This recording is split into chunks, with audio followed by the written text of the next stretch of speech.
السلام علیکم ورحمۃ اللہ وبرکاتہ.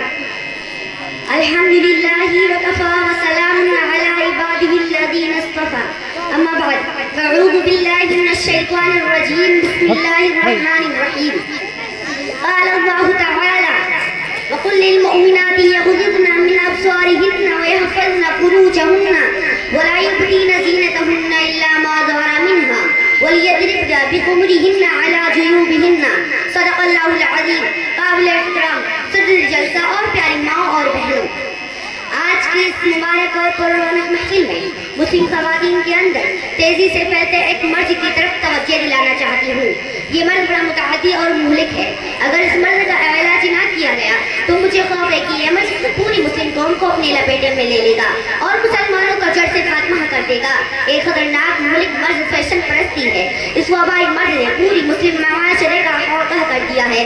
میری مائیں اور بہنیں اس آفت میں زیادہ مبتلا ہو گئی ہیں کیونکہ میری مخالف خواتین ہوئی ہیں. اس لیے میں بھرپور طریقے سے اپنی مسلم خواتین کو اس تکلیف دہ مرض اور گناہ کرنے والی اس وبا کے نقصانات سے واقف کراؤں گی. دعا کیجیے کہ اللہ تعالیٰ اپنی مرضی کے مطابق اس پر کہنے اور عمل کرنے کی توفیق عطا فرمائے. اسلام کی غیور بیٹیوں اور عفتماء بہنوں، آج کے اسمارٹ رنگ دور میں روز بروز جدید اور طرح طرح کے فیشن وجود میں آ رہے ہیں. فحاشی و عریانیت کا ایک سیلاب امڑ رہا ہے. یورپین کلچر، یہودی تحریک، گلوبلائزیشن کے آگے پوری دنیا بھوکے رہ چکی ہے. اندھی تقلید کا دور دورہ ہے. بے پردگی اور بے حجابی عام ہے. ہماری ماں بہنوں نے اسلام کا لبادہ اتار کر مغربیت کا لبادہ ہو لیا ہے.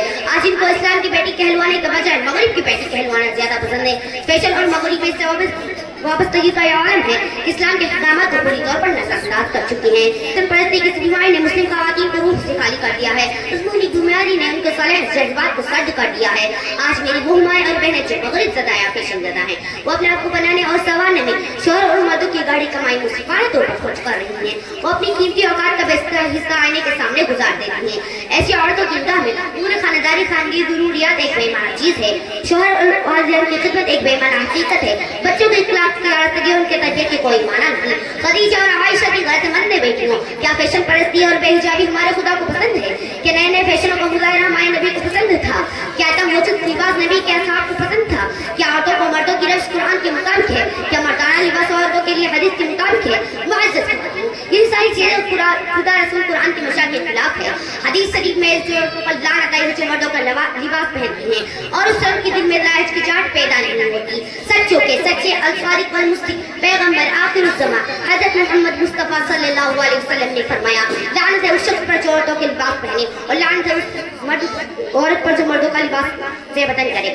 ایک دوسری روایت میں اس طرح ارشاد فرمایا ہے، وہ عورتیں جو مردوں کی مشابہت اختیار کرے وہ ہم میں سے نہیں، وہ مرد جو عورتوں کی مشابہت اختیار کرے وہ بھی ہم میں سے نہیں، یعنی مسلمانوں میں سے نہیں. خواتین اسلام سنا آپ نے کیا فرمایا ہے؟ رسالت امام سرور کائنات فخر موجودہ صلی اللہ علیہ وسلم نے کیا عورتیں عورت ہیں، انہیں مردوں کی رش، ان کا لباس، ان کا طریق اختیار کرنے کی ضرورت نہیں. مرد مرد ہی ہیں، انہیں نسوانی اداؤں سے آراستہ ہونے کی ضرورت نہیں. لیکن آج کل حالت بڑی دیگر وہ ہیں. مسلمان عورتیں اپنا شعار چھوڑ چکی ہیں، بے حیا اور بدکردار قوم کی تہذیب کو سینے سے لگا رہی ہیں. اسلام مخالف قوم کو آئیڈیل بنا کر اپنے حسن و جمال کی نمائش کر رہی ہیں. ہپی کٹ بال کٹواتی ہیں اور سر عام دیدار کراتی ہیں. اجنبی مردوں کو خود بھی دیکھتی ہیں اور ان کو بھی اپنی طرف مائل کرتی ہیں. مسلمان عورتوں قرآن کا ان تمام چیزوں کے لیے ناجائز ہونے کا فرمان ہے. قرآن و حدیث کی نگاہ میں شوہر کی موجودگی کے علاوہ کسی بھی حالت کی زیب و زینت بنا ذکر حرام اور ناجائز ہے.